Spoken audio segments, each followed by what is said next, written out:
之前就是会打呼，啊，还有磨牙，啊，还有口干舌燥，啊，那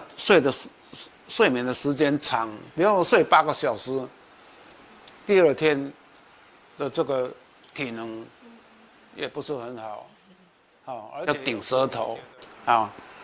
结果顶了1个礼拜啊，就产生了一个很大的变化，要产生咳嗽了，猛烈的咳嗽了，还有鼻涕倒流，那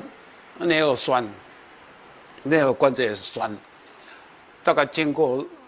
第3天到第5天之间，就开始慢慢这些状况就趋于缓和了。大概1个，本来我就是从第1版开始戴嘛，现在因为有贴胶带，所以说磨牙了、打呼。从昨天晚上开始，就是感觉上那个口水比较流畅一点，也没有再呛心啊，就不会呛心了啊。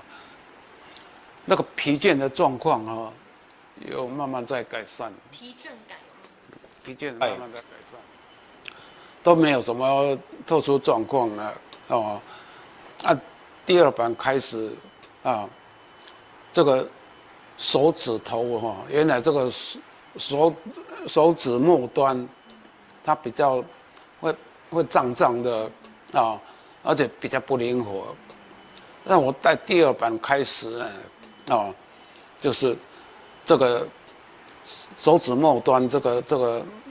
比较肿胀的这个状况啊，就慢慢改善了，而且比较灵活一点。原来这个左右小腿啊，还有脚趾，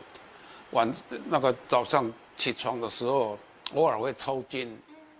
那么这个抽筋的现象，现在就是说，原来我的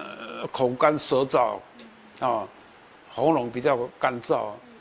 那现在的这个口干的状况啊，已经就是从大概这2天开始，啊，腰围慢慢开始在缩小。腰围啊，努力看看。那现在开始就是说睡眠没有受到干扰了，啊。